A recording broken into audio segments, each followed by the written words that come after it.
দেখতে দেখতেই যাওয়ার সময় চলে আসলো। এত মন খারাপ লাগতেছিল। দেখেন গ্রাম কাকে বলে, গুটগুটে অন্ধকার, চারিদিকে গুটগুটে অন্ধকার। তো যাওয়ার সময়টাও চলে আসলো, একদম যেতে ইচ্ছা করতেছে না, মনে হচ্ছে আরও মানে 6-7 দিন থাকি তাও যেতে হবে। কারণ বাচ্চাদের পরীক্ষা, এটা সেটা সব কিছু মিলায়ে এই যে আমরা গোছগাছ করে নিলাম। আর কিছু আমও নিয়ে নিয়েছি, আম নিয়েছি, তারপর হচ্ছে কাঁঠাল নিয়েছি। আমাদের জন্য আলাদা আলাদা করে দেওয়া হয়েছে, যেহেতু মেজো আপু একদিকে যাবে, আমি একদিকে যাব। তো সবাই খুব তাড়াহুড়া করতেছিলাম আর কি। আর এটা আমার আম্মার রুম। আর এদিকে আমার আব্বাও রেডি হয়ে নিচ্ছিল। যেতে তো একদম ইচ্ছে করে না, মনে হয় যেন আরও থাকি, আরও অনেক ঘোরাফেরা করি। আত্মীয় স্বজনের বাসায় যেতে পারি নাই। সবাই বলতেছিল যে তোমরা এত তাড়াতাড়ি আসছো, আবার কয়েকটা দিন থেকে চলে যাচ্ছ, মানে আবার হয়তো একটা লম্বা ছুটি পেলে আবার আসবো। তো আমাদের ট্রেন ছিল 9টা। যেহেতু এখন মাত্রই স্টেশনগুলো স্টার্ট হয়েছে, নতুন লাইনের ট্রেন চালু হয়েছে, একটু অনিয়ম বা হয়তো গোছগাছ করে আসতে, হয়তো নিয়মের মধ্যে আসতে সব কিছুই একটু দেরি হবে। যেমন বিভিন্ন রুটে গাড়ি চলছে। আর এদিকে হচ্ছে আমাদের ট্রেনটা অনেক বেশি লেট করে ফেলছে। প্রায় হচ্ছে 9:30টার ট্রেনটা আসতে আসতে 11টা করে ফেলছিল।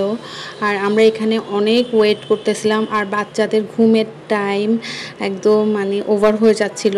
ওরা অলরেডি মানে আমাদের বাড়ি থেকে স্টেশনটা এত কাছে আর কি, মানে স্টেশন থেকে নামলেই আমাদের বাড়ি।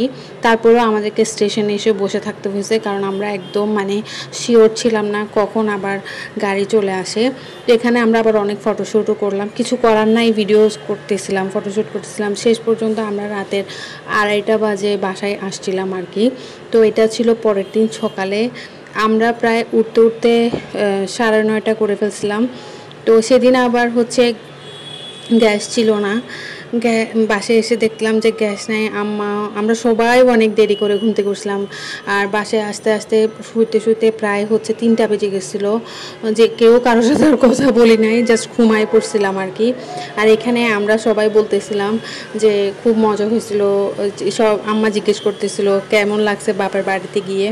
তো ওগুলাই বলছিলাম। এখানে সবাই নাস্তা করে ফেলছিল, আম্মা আর আমি মানে বাকি ছিলাম। সেদিন আমাদের বাসায় গ্যাসও ছিল না। তো আজকে জানি না তো কিভাবে রান্না টান্না করব। আস্তে আস্তে প্রায় হচ্ছে দেরি হয়ে যাওয়াতে মাথাটা এখনও ধরে আছে আর কি।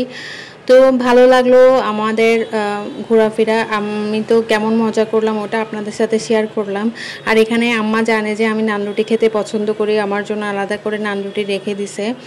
আর সবার জন্য পরোটা আনছিল। বাইরের পরোটা, নান রুটি এগুলো হঠাৎ করে খেলে ভালো লাগে, প্রতিদিন ভালো লাগে না। আর আমার চা দিয়ে নান রুটি বরাবরই অনেক বেশি পছন্দ। আর এখানে চা দিয়ে নান রুটি খাচ্ছিলাম। একটা পুরোটা খেতে পারি না, অনেক পছন্দ, কারণ নান রুটিগুলো সাইজও অনেক বেশি বড় হয় আর কি। আর আমার দাঁতে যেহেতু একটু সমস্যা আছে, আমাকে এক সাইডেই খেতে হয়। তো আমার বাবার বাড়ির ব্লগগুলো আপনাদের কেমন লাগলো আপনারা অবশ্যই জানাবেন। তো আজকের ভিডিওটা আমি এখানেই শেষ করছি। সবাই ভালো থাকবেন, সুস্থ থাকবেন। আল্লাহ হাফেজ সবাইকে।